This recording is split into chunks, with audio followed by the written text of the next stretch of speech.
South Carolina Department of Education. First of all, we ask that you please mute your microphone. This will help keep background noise to a minimum and make sure you mute your microphone when you're not speaking. Also, you can submit any chat questions in the chat window.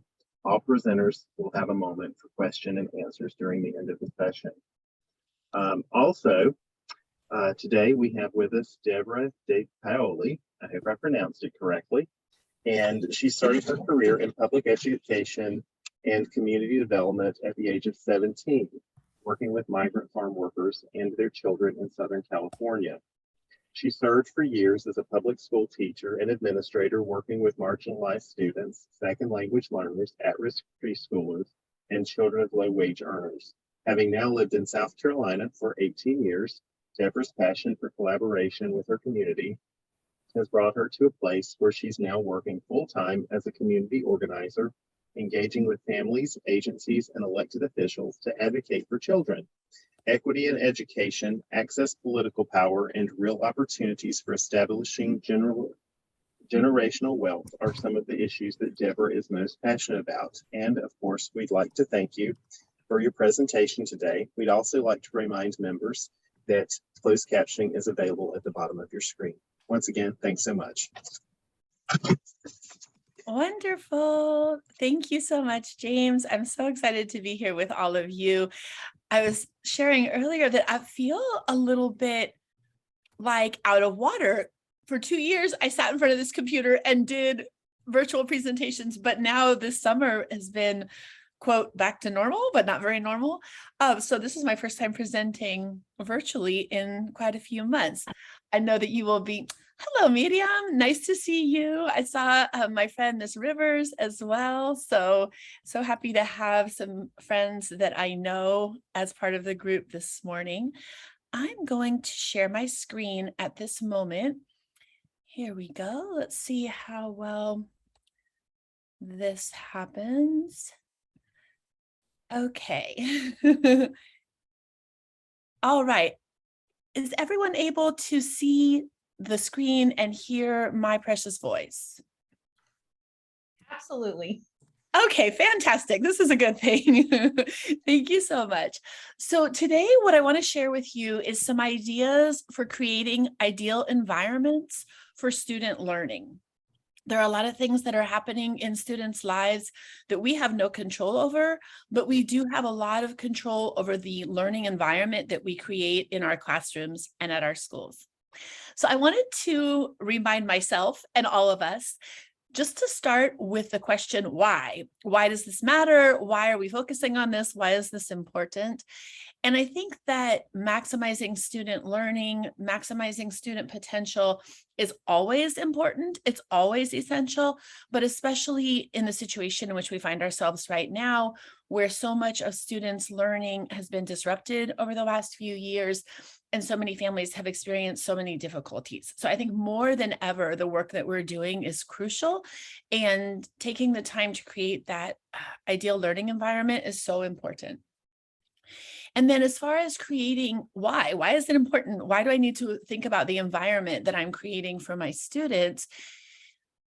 Psychologically, we know that students learn best when they are part of a certain environment, when they have a certain feeling at school, when they have a certain experience at school.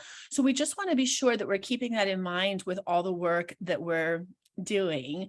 So wonderful to have everyone. I see people already starting to introduce themselves in the chat, which I was just about to ask everyone to do.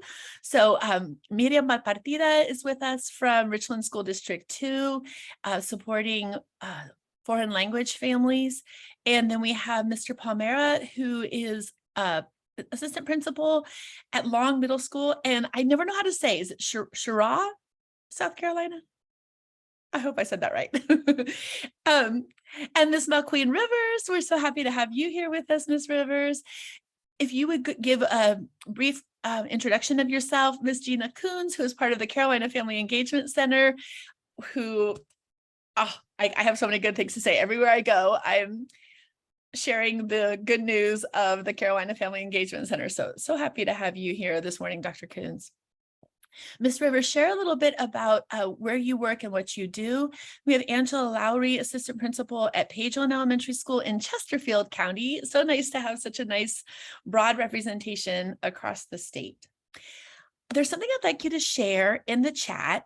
Patricia Williams, parent liaison at Hendersonville Elementary. Wonderful. So good to have you, Ms. Williams. I thought maybe it was my other friend, Ms. Williams, but it's so good to have you there. What I'd like you to share in the chat, I want you to fill in the sentence. I chose this session to learn more about blank. So you can just put the blank part in there, right? What was it that drew your attention to this session? What was it you were hoping to learn more about? So again, the question is, I chose this session to learn more about blank. So go ahead and share in the chat. What was it that drew your attention to this session? What was it you were hoping to learn more about? I'm going to give you a minute to reply. I'll type the sentence frame into the chat so that you can see that.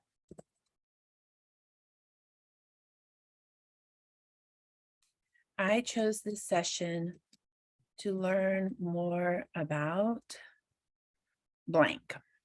Thank you, Ms. Rivers. Ms. Rivers is the parent liaison for Ellery Elementary and Middle School in Orangeburg County, and I have such a wonderful connection with all of the family liaisons in Orangeburg, thanks to Ms. Kimberly Ray. So nice to have you here, Ms. Rivers.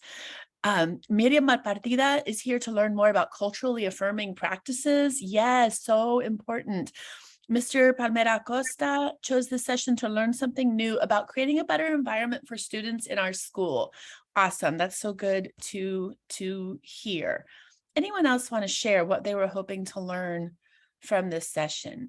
Creative ways to relate to all students and be able to share with parents. Yes, the role of parents is so crucial in children's success. Absolutely. Anyone else want to share? Key elements on creating good learning environments that are easy to implement. Yes, let's look for easy. I'm with you, Dr. Coons. Let's look for easy. Let's make this as easy as it can be for educators, because we're all doing so much right now. We need anything we can that's going to support us and make our jobs easier. Absolutely. Any last responses? Well, wonderful. Thank you for sharing with me some of your hopes and expectations for the session. That helps me to be sure that I am addressing the things that you're excited about learning. Before we jump in, I just want to take a moment. I know that we all have very busy lives. Ms. Rivers says, I chose to learn more about how to relate to students of all ages. Yes. And for those of you, and it sounds like most of you in the group today work with students of all different ages, not just a certain grade level. So yes, I certainly want to make suggestions during this session that will apply everywhere from pre-K all the way up through adult learners. So thank you for bringing that to our attention, Ms. Rivers. Before we start, let's just take a moment to kind of bring ourselves back down. I don't know about you, but by whatever time we're 11 something in the morning, already so much has happened in our lives. We're juggling so many different responsibilities. So take this moment and just put your hands on your heart. You can close your eyes if you want to. Take a couple deep breaths. In through your nose. I'll take them. Out through your mouth. You want me to put the stage Another on? deep breath. No, I have. You good? yeah. You sure you got time? Yeah, no Okay. problem. Back pain. Mhm. Mute themselves. That would be helpful. Thank you. Deep breath in through your nose. Out through your mouth. Last deep breath. And just with your hands on your heart, take a second to send well wishes to everyone on this call. Send well wishes to yourself so that we can all get the most possible out of this next 40 minutes or so that we have together. The other thing I wanted to ask you to consider before I really jump in is the idea of just opening up your mind to maybe some new ways of doing things. Some of us have been in this space for more than a minute, and maybe we kind of, we've kind of established ways that we do things, kind of, things that we're comfortable with. This is maybe an opportunity to think of the possibility to learn something new. So just that commitment to open your mind and learn something new during this time we have together. So there are three things that I'm going to highlight as we go through each of our topics. I want to talk about brain science and look at each of the topics that we're covering from that lens. What do we know about the way children feel, the way children think, the way children develop, the way that their brains operate? And let's keep that in mind as we're considering the environments that we create in our classrooms and in our schools. And then the next thing I want to consider with each of our topics is the concept of equity. Ms. Malpartida talked about culturally affirming practices. So access, equity, respect for all children, respect for all families, really keeping that lens foremost in our mind as we go through this presentation. And then the other thing I want to be sure to cover with each topic is practical strategies. Nobody needs to hear a whole bunch of theory and a whole bunch of philosophy. We need things that we can go back to school tomorrow and implement starting tomorrow without a whole lot of preparation or research, just things that we can jump right in and start to use. So that's something I'm really committed to doing. All right. So the first topic that I wanted to discuss is the topic of physical environment. So take a moment right now, and I know that some of you cover even not just more than one grade level, but more than one school, which is a lot. That's a lot to manage. Some of you working in administrative positions, I want you all to start picturing the actual school building or buildings where you serve. And I want to talk to you about the way that that physical environment really impacts children with the learning that they are able to access. So the first thing I wanted to talk about was sensory factors. I will share, back when I was a classroom teacher, there was one school where I worked where for whatever reason, the air conditioning did not work well. And during the month of August and September, it was so hard to keep the students and myself focused and productive because we were sweaty, we were hot, it was miserable. So sometimes it's things as simple as that, making the environment as physically comfortable as we can, as far as temperature, also as far as visual factors. We know that when children learn in classrooms and environments that are not cluttered, that their brains are able to process information more clearly. When the environment has calming colors, calming decor, that's also helpful in keeping children focused and helping them to access learning as much as possible. Does anyone want to put something in the chat, anything that you are already doing in your classroom or at your school that creates a very comfortable physical environment? Please feel free to pop that in the chat. For some reason, now it's not letting me see the chat. It was a second ago. Whoops, let me go back to where we were. But please do share that because I know that all of us have expertise, and I'm sure this is something that you've already considered. So think about those things that you're already doing to help the classroom and the school, whether it's the cafeteria, maybe it's the media center, the front office, any of those places that you're working to create a physical environment that is welcoming, calming, helping children to focus, helping children to feel that they're in a learning environment, that they're not in a chaotic environment, that they're not in a place where no one cares about them. Someone says, when I was teaching, I was once told to make my classroom calm like a doctor's office. I realized mine looked like a rainbow had thrown up all over the place. Yes, I hear you, Bridget. Absolutely. And I think, we do want to keep in mind that these are children and we want them to, there could be some joy in the classroom for sure.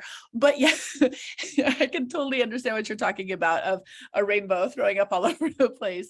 And I've even heard research, and I don't know, I haven't gone back and, really dived into this, but even the color schemes that you use, wellness exercises, absolutely, Ms. Mapartito. We are going to get to that within the next slide or two. Absolutely. Including pictures, making it child friendly. Yes, including family pictures in the classroom. I always had a bulletin board that said friends and family and had the children, if they wanted to bring in pictures, but I made sure to take a picture of every single family during the beginning of the school year, whether that was back to school night or open house, so that I could print those pictures out and put them on the wall to be sure that we're not creating an environment where some children are able to bring a photo in and they get to see a picture of their family and others are not, making sure that I was the one taking responsibility to take those pictures and print them. Absolutely. I love that. And child friendly, right? We want it to feel like something that children enjoy, that they are able to connect to. Using music. Yes, yes, yes, yes. Absolutely, Ms. Rivers. And we're going to get to that as well. Absolutely. That's such an important aspect of environment. Motivational sayings posted all around the school, mirrors, yes. And motivational sayings and things that are posted at a child's level, right? So if you're working in an elementary school, you have maybe everything from 4K up to 5th grade. So we don't want to post the sayings way up here where only an adult can see them. Absolutely. I love to see that in schools where all along the hallways you see motivational sayings, encouraging sayings, sometimes examples of children's work. That is so important. And mirrors just create a sense of openness and space, which is so nice for everyone. The other thing I wanted to talk about with the physical environment ties right into what Mr. Lowry was saying, and that is visual cues, right? Giving children reminders. I don't know about you, but I'm a person, like I'll show you something I have right here on my desk. I have a little sign. Oh, it may not let you see it. What if I put it on my face? There we go. That says all is well in my world. Because sometimes maybe I might have a tendency to feel anxious about things. I don't know if anybody else can relate. And that little visible reminder, all is well in my world.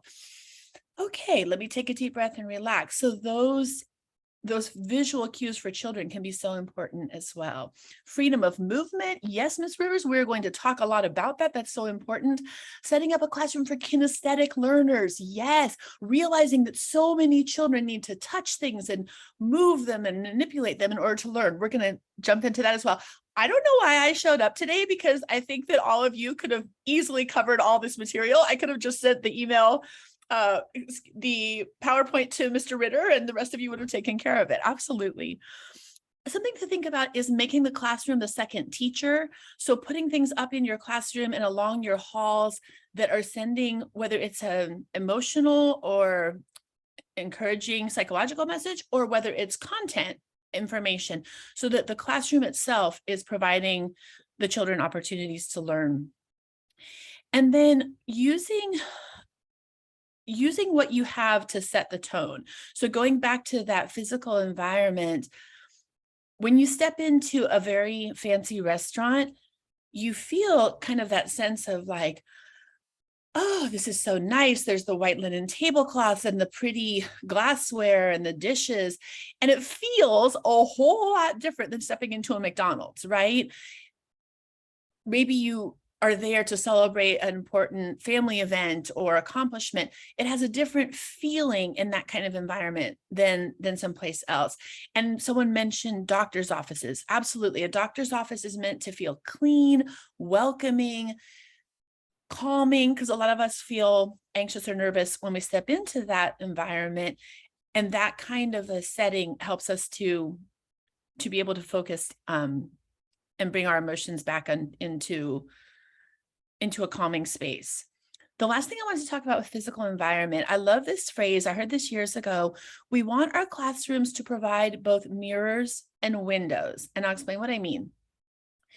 We want to be sure that our classrooms reflect the children inside that classroom, right? So when we're thinking about children's ethnic background, their race, their language, their cultural background, their families, all those kinds of things, we want them to see themselves in that learning environment. We already talked about posting pictures, but making sure that the books that I was looking to see if I could grab a couple of my favorite books. The books that we have on display show precious children's faces that look somewhat like the children in that classroom, right? So I like to think of it as maybe like an 80-20 guideline, that 80% of the materials in that classroom look like the children in that classroom. And then there's like a 20% that gives them windows into other groups, other places, other people, so that they are being affirmed for who they are, that their culture is being respected and uplifted. And at the same time, they're seeing books and other materials that show children who are different from them, opening those windows. So I just love that phrase. I hope that that phrase resonates with you the way it resonated with me when I first heard it, providing those mirrors and windows for children in the classroom. Does anyone want to post in the chat, what is something that you do in your classroom or at the schools where you serve to be sure that you are creating that environment that you could call multicultural or equitable, where you're showing the children that their race, their ethnicity, their background, their culture, their community is one to be celebrated? What are things that you provide physically at the school or in the classroom to affirm those children and their cultures? Any ideas? I know that especially for example, Media Center, our librarians are very conscious of that, making sure that all the books that are available in the school library reflect the children served at that school. Signs in different languages, yes, and especially in the front office, and any signs that you have throughout the class, throughout the hallways that are giving guidance, whether it's a rule or whether it's an uplifting saying, having that available in more than one language is so reaffirming to children. And it's also fascinating to the other children. I'm amazed by the level of diversity in South Carolina across the state. We're seeing more and more families coming from different countries, different language backgrounds. And that is so affirming to a child to see something written in their home language. Absolutely. Thank you for sharing that, Miss Valpartida. Anyone else, anything that you create or display at your school to affirm children and their cultural or racial background? I sent my librarian a list of textbooks showing an increase to the diversity awareness of our schools, books that shows absolutely African Americans, Hispanics, Asians, and Indians. Yes, absolutely. Children need to be able to imagine themselves as something before they can start to move in that direction, right? So we need to be sure that those books are showing people who have accomplished things in all different walks of life from all different racial and ethnic backgrounds. Absolutely. Thank you, Mr. Palmero Costa. Let me go on to the next slide. Oh, let's see. We did welcoming messages in every single language spoken by our students. Yes, and that is fascinating. You can look in Power School or whatever the program is that you use for all the home languages. And then, of course, you can use Google Translate, and there's lots of different ways to find that information and then be sure that those signs are up. And it's amazing to see the number of languages that can be represented in one small school, even in our rural communities. I think we're seeing more and more diversity with the families and children that we're serving. All right. Did I jump one or am I good? Physical environment. Okay, great. And now student to student interactions. So one of the most important factors for children at school is their social environment. And we, as the adults in the school, have so much influence over the way we facilitate healthy, kind interactions between students. I know we all think about like anti-bullying policies. Kind of the flip side of that is, how are we nurturing healthy, supportive interactions between the students that we have in our schools? So one of the things that really helps with students is when we are able to create a sense of psychological safety for those children. And one of the ways that we do that is by providing structure and routine. So let me ask you a question. Picture yourself, when was the last time you went, and maybe it's been a while because of the pandemic, but when was the last time you went to some kind of a conference? Maybe, here in South Carolina, maybe out of state, but you went to a conference. Put in the chat the last place you went for a conference. So for me, I was in Baltimore a week or so ago. And so I will put that in the chat. But tell me, where was the last place that you went for a conference?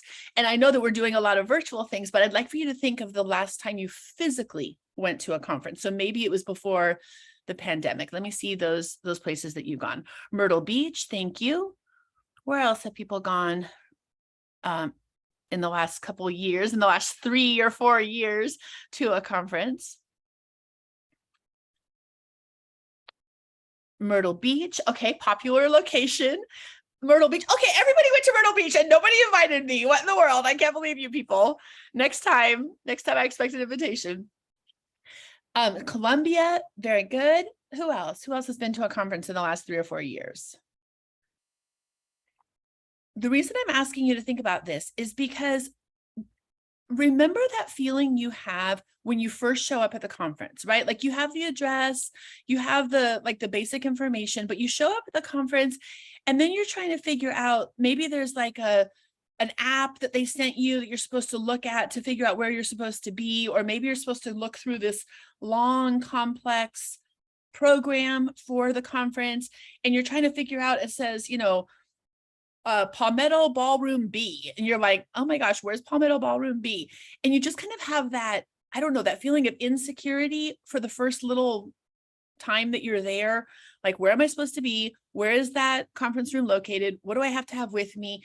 And it just feels very unsettling.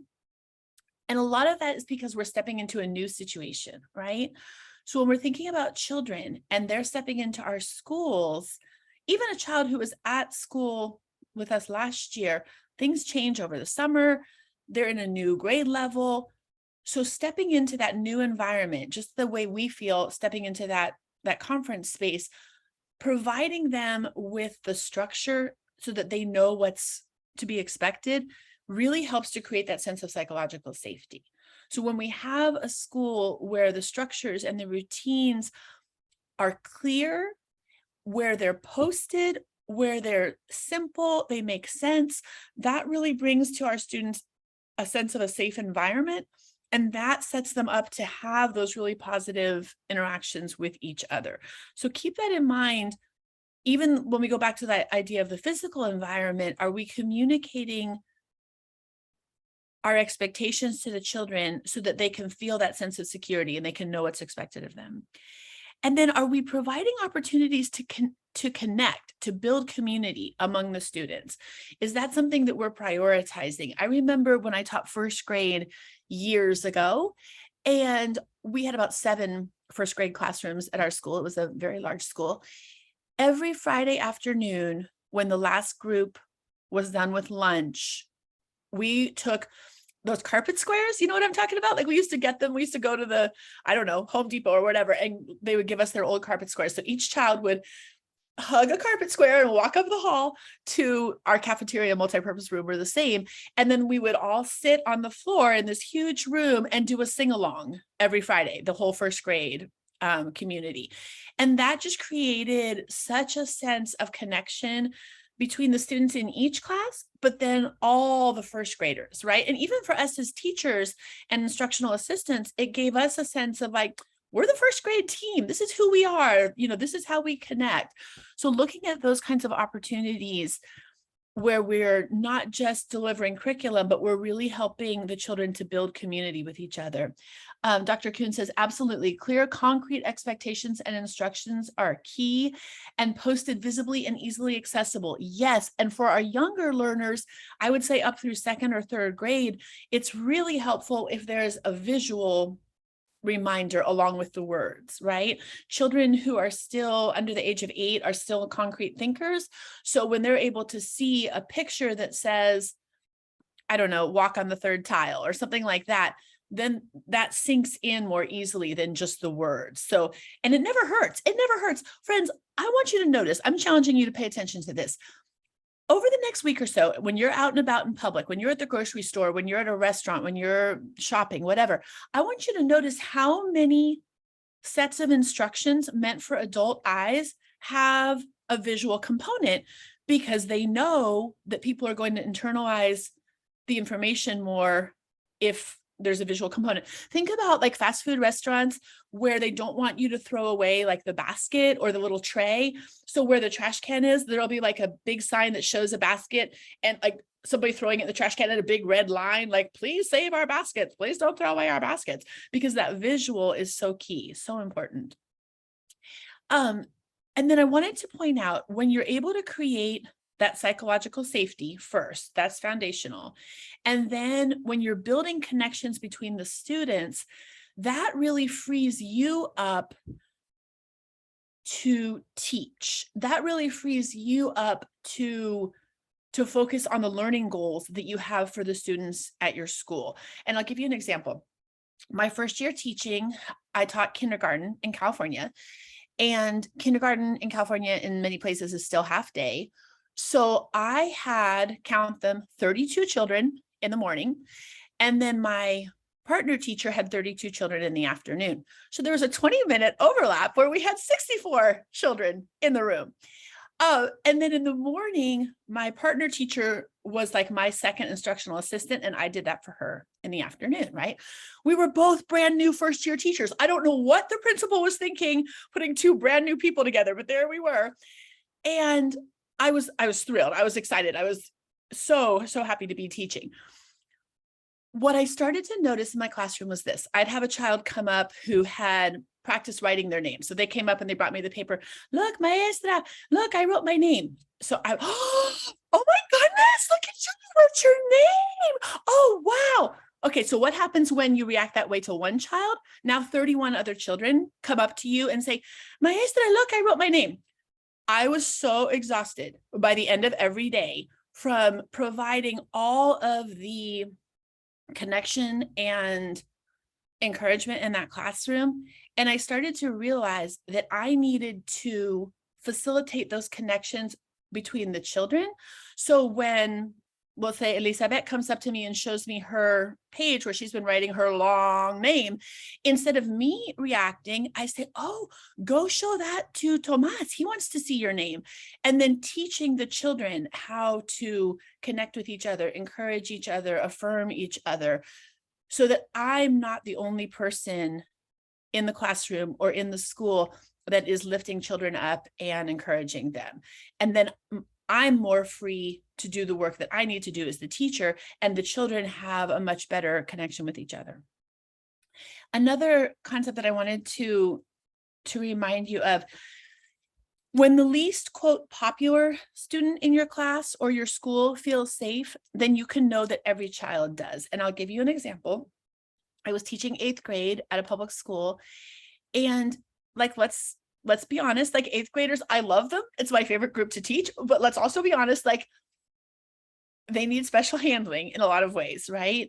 And there's a lot going on developmentally with 8th grade children. I had a little girl, Sandra, I'm still in touch with her to this day. And she was like, I'm just going to be honest, she was just annoying. Like she was just one of those kids that was annoying. But what I set for myself as a goal was I wanted to create a classroom environment where even a kid like Sandra, who might have been bullied or teased or excluded, where even Sandra felt completely accepted, completely affirmed, completely safe, psychologically safe in that classroom. And when you set that expectation, and then you've got the popular child, and it's crazy because I've seen this play out even in 1st grade, but you have, in this case, Alyssa, who's like the popular, cheerleader type girl. When she realizes that no one can tease or bully or diminish anyone in that classroom, when Sandra is not a target for bullying, for teasing, for making fun of, then that changes the dynamic, and there's no longer any space for ugliness between the students. And like I said, when I was teaching 1st grade, I had this little group of girls. There was one little girl, Anna, so precious. And I don't know if it's because she was a little bit chubby. I hate to think that by 1st grade, they were already thinking that way. But then the most popular girl was Blanca. And I remember seeing the beginnings of that dynamic, like that mean girl dynamic, and thinking, oh, no, we're not starting this at the age of 6. So really looking for ways to bring children together and help them to build each other up so that every child feels completely safe in the classroom. And just a reminder that when we do this, it really pays off for us as teachers and administrators. Let's see how I'm doing on time.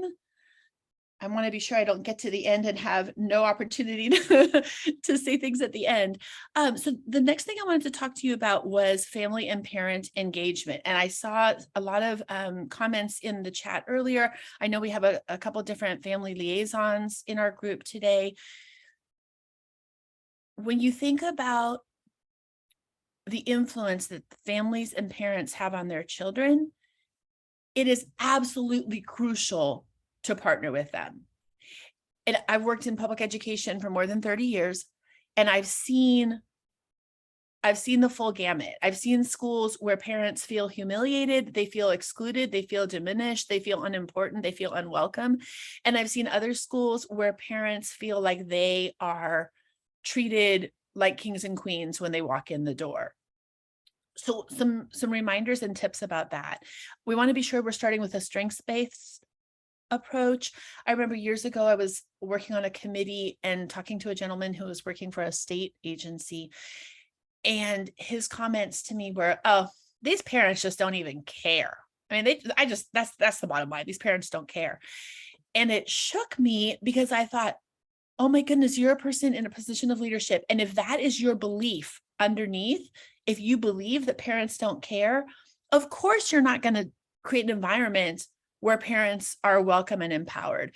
So when we think about working with parents, really looking at the strengths that those parents bring to the table, the number one strength in my mind is that they know their child better than anyone on the planet.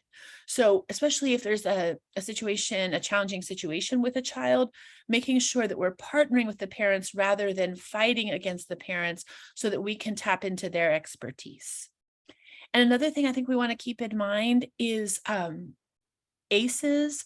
Has everybody put a yes in the chat, please, if you're familiar with ACEs, put a no if you're not. I don't want to spend too much time on ACEs unless we have someone who's not familiar. Are you familiar with ACEs? I see a yes. I'll just give a real brief introduction. So ACEs stands for Adverse Childhood Experiences. Thank you, Maria. Thank you, Mr. Palmero Acosta says since this morning. That's wonderful. Okay, well then let me give like a 2-minute reminder or refresher, brand new introduction of what ACEs is. It started in San Diego with a medical research project back in the late 80s, early 90s.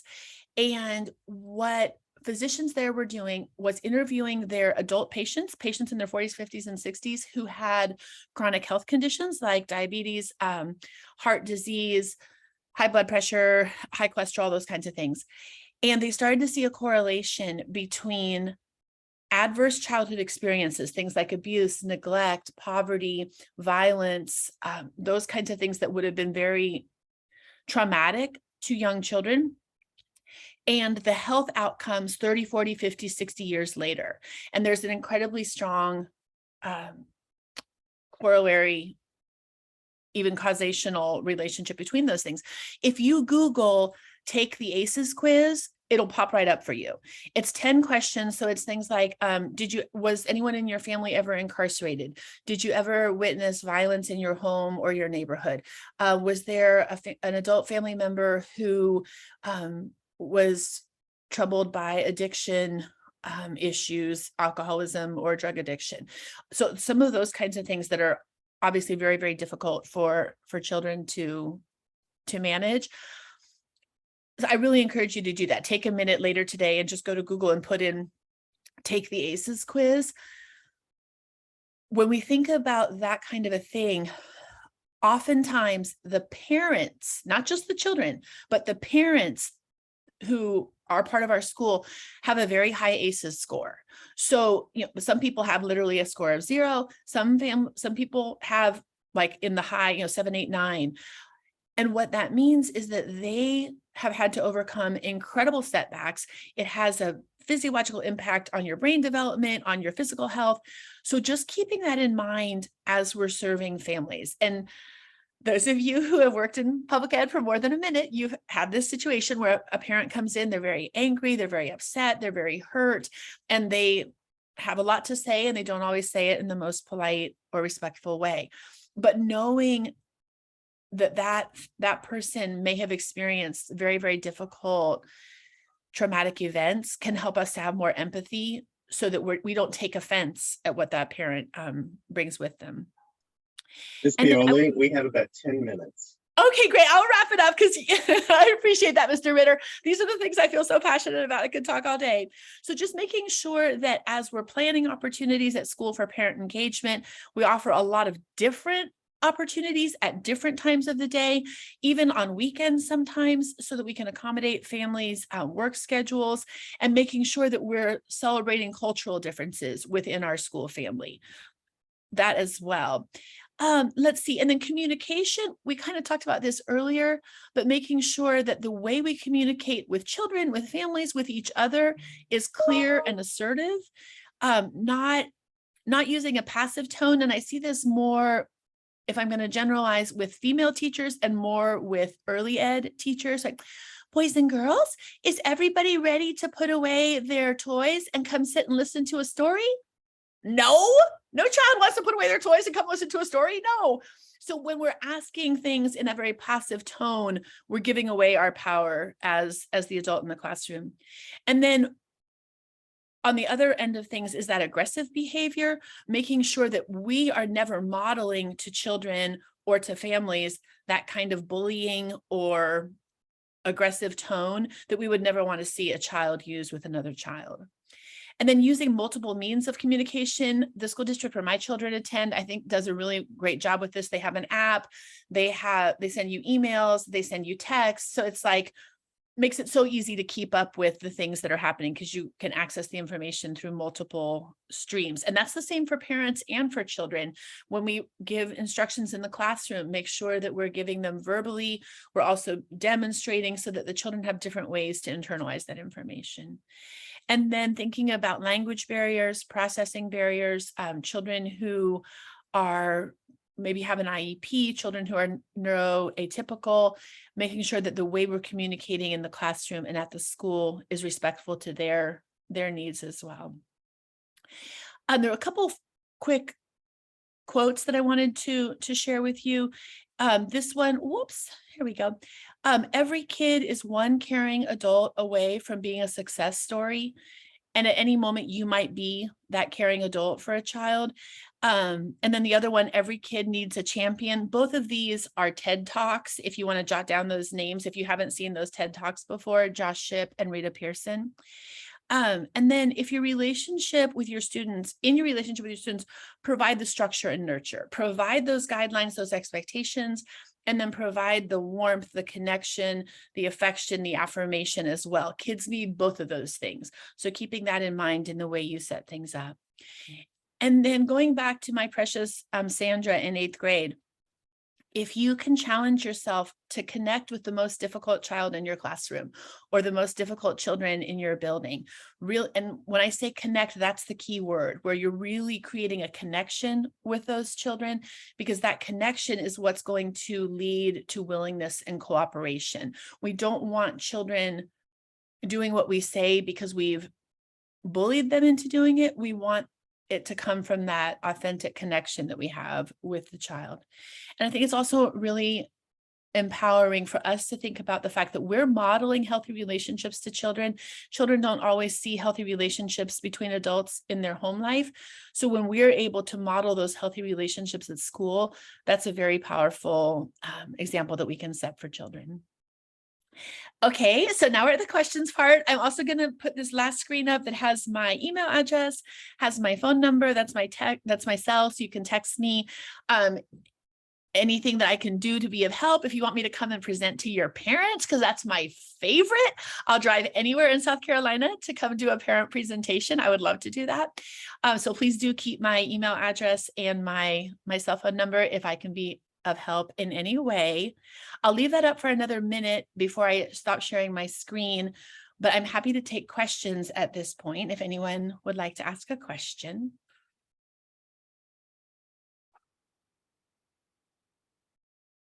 I can't believe that I covered everything so thoroughly that no one has a question. Hey, Deborah, this is Gina. I just wanted to commend you. You know, I'm not a teacher. I'm not in the classroom.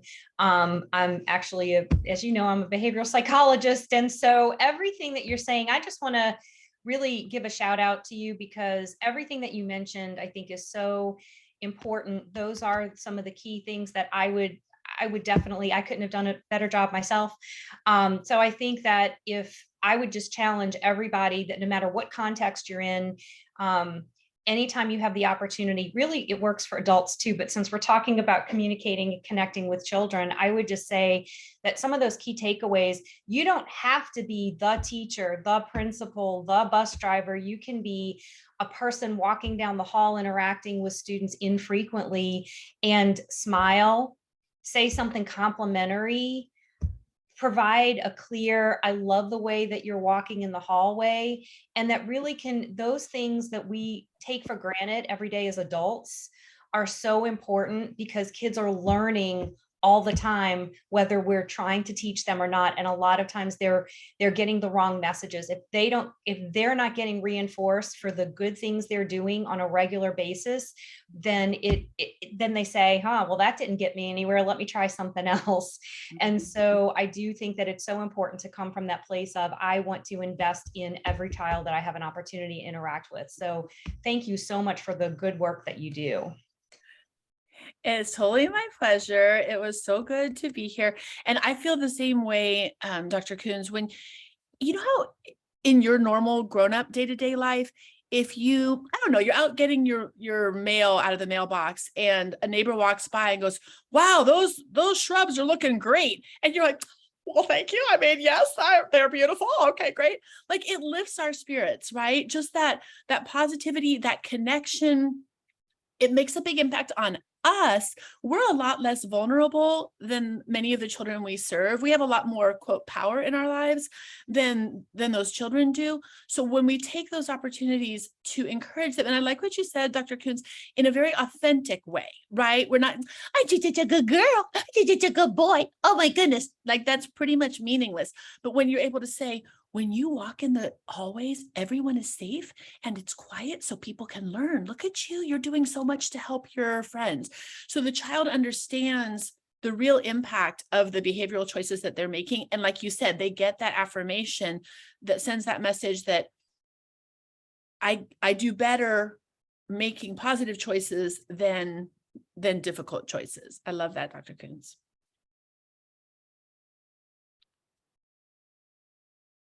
Well, I wrapped it up quickly to be sure to have time to ask or to answer questions. Any other questions before we wrap up in the next 3 minutes? Ms. Malpartida asked for me to do a parent presentation for our Latino families, our Spanish-speaking families. I am fluent in Spanish. So if you have families that speak Spanish and you'd like me to present to them, I'm happy to do that as well. So please keep that in mind, because I feel like that's a really important thing to keep in mind, that we're providing parent support to all of our parents. All I can help out with is the Spanish, but I do think it's important to keep that in mind. I'm so glad you chose to come to this session, Ms. Rivers. I look forward to seeing you again soon. I know that you guys have a bunch of activities coming up as we get closer to the holidays. So I'm hoping to be there with you and reaching out to families. One last question, anybody? Muchas gracias, todo estuvo muy bien. Excelente. Muy amable, fue un placer. I think it's also interesting just to notice, like, for us, the diversity, even in this small group of people, right? And making sure that, as important as it is for us as adults to feel safe and connected, even more so for the children that we're serving. So my pleasure, Mr. Palmera Acosta. We'd like to thank you so much, Ms. DePaoli, for coming today and presenting. They have your information, and we'd also like to remind everyone that the round 3 starts, presentations start at 1 o'clock, and our room will be wrapping up here in about a minute. If anyone else has any further questions, or if you have anything else that you want to say to wrap up the session.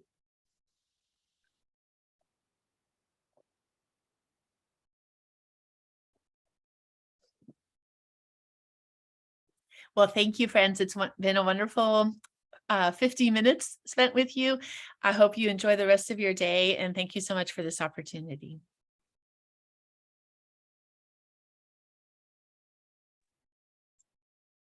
Take care, everybody.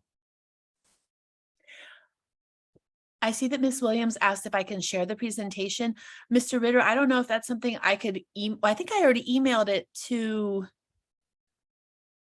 oh dear, who did I email it to? But could I, if I were to email it to you, would you be able to share it with the people who attended this session? Is that something we're set up to do? I don't have any of the information, but what you could do is you could probably, if you could either they could text you and ask for it, or email you and Sure. ask for it, since you have your information that you've Sure. shared. That makes sense. Yeah, do that, Miss Williams. Please do send me your send me an email or send me a text, and I will just send you a copy of the smart idea, Mr. Ritter. Thank you. I can send you the PowerPoint for sure. Will do. Thank you. You're welcome, Miss Williams.